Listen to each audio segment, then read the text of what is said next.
Hello everyone, welcome back to the channel. I am Jonathan and I am your host here at QuickBird Gaming. Today we're going back to Collections 101 where we walk through how to find collectibles in some of our favorite games. Today it's back to Fallout 4 and we're going to be looking at the magazine set known as Guns and Bullets. Now this is a 10-issue set of magazines located throughout the Commonwealth. Each one the player picks up will give them a plus 5% critical damage bonus to any type of ballistic weapon. That means pistols, shotguns, rifles, anything that's not an energy weapon or like a laser or a plasma or a heavy weapon like a missile launcher. I think these are beneficial to pick up because almost every player is going to use ballistic weapons, either a little or some or a lot, through the course of their run, unless they set up specifically to do like a total unarmed run and that from the get-go. Unless you do something like that, you're probably going to use regular guns a lot in the course of the game. So these magazines are worth picking up. Pick up all 10, it's plus 50% critical damage bonus, and I think that's pretty good. Because this game has such a love-hate relationship with consistently numbering magazines, some magazines don't have numbers on them at all, or that some magazines may have the same number in the same set. I'm going to cover these in the order they appear in the game's editing files, so they might seem a little out of order, but trust me, they are all here. So without further ado, let's get into it.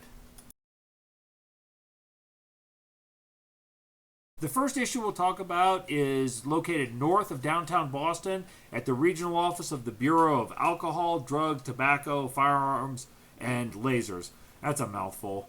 The place is full of raiders, but it's nothing you shouldn't be able to handle.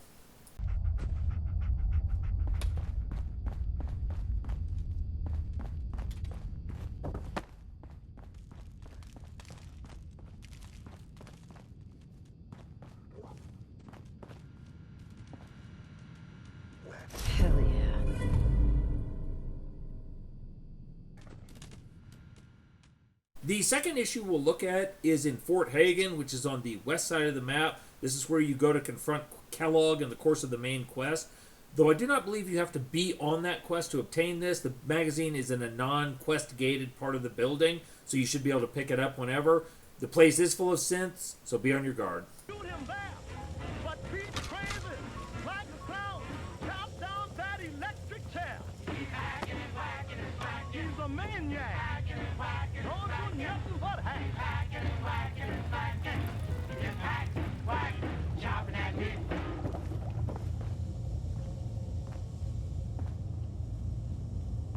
You got to access. Nice. The third issue we'll look at is located at Fraternal Post 115 in Cambridge. It's a small building with a few super mutants in it, so no big deal. But note, on exiting, you will be probably ambushed by 7 or 8 more super mutants.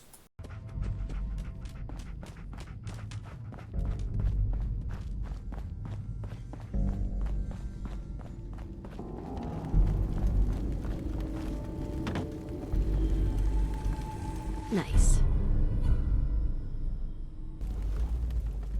The fourth Guns and Bullets magazine, oh boy, it is located at Gunners Plaza in the south central part of the map.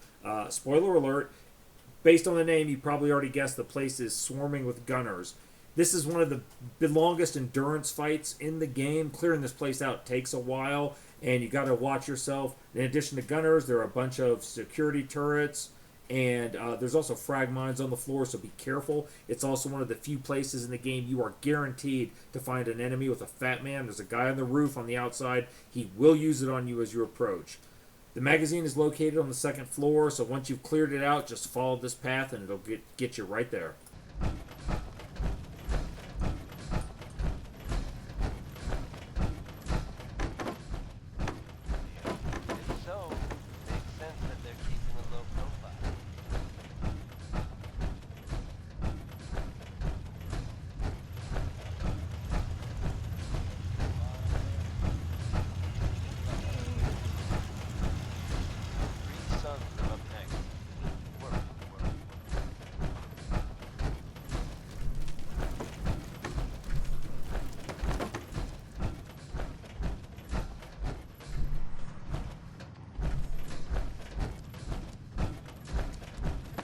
I had to clip out a long piece of this. Apparently I got lost while I was recording. Turn right into this door next to the light fixture.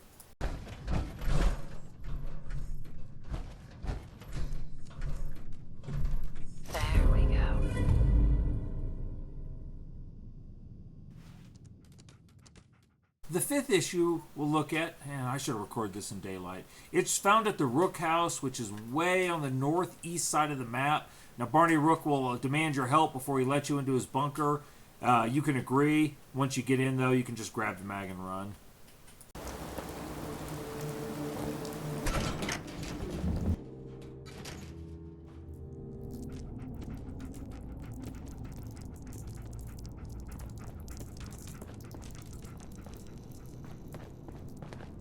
Yes.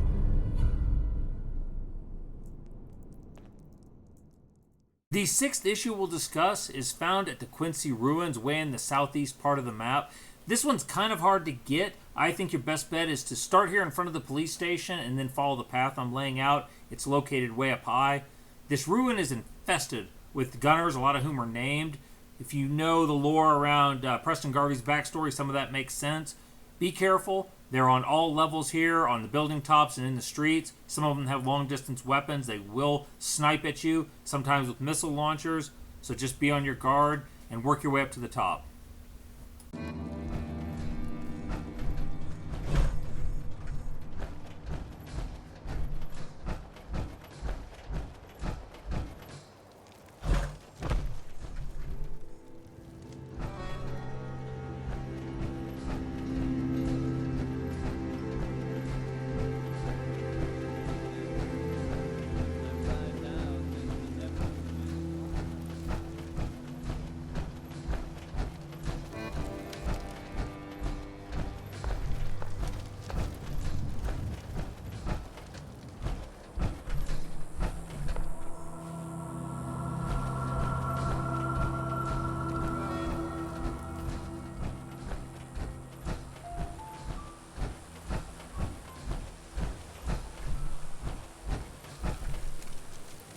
Perfect.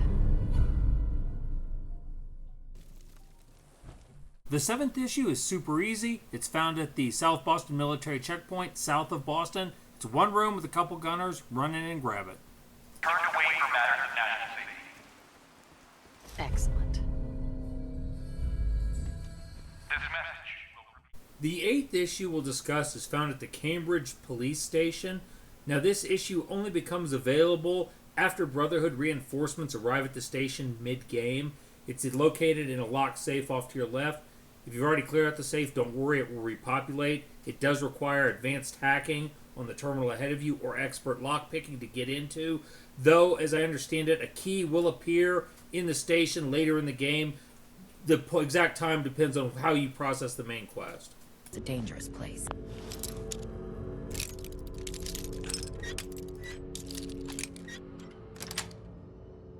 Got it.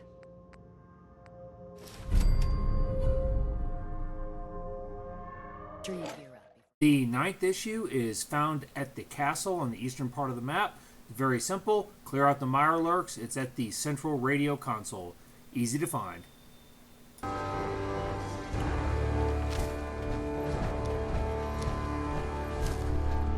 Nice.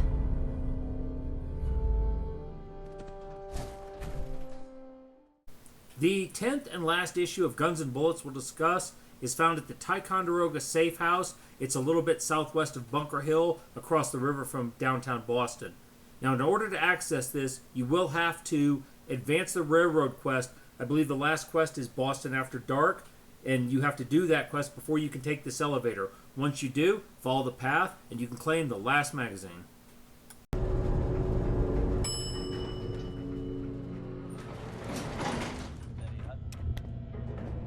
We'll secure the area.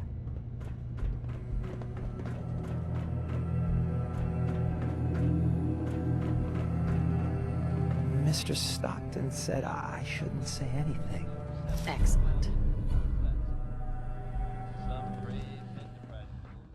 And there you have it. There are 10 issues of Guns and Bullets in Fallout 4. In my opinion, some of the most helpful mags in the game, just for the ballistic critical damage that they provide. I hope this has helped one or two of you track down the last couple of mags you couldn't find. Other than that, if you enjoyed this content, please consider leaving a like or subscribing to the channel. If you have other games you'd like to see featured in the Collections 101 series, leave a comment down below and let me know which. If it's a game I like, I'd be happy to go through and make some videos on it. In the meantime, I'm going to get back to playing. You all stay gaming.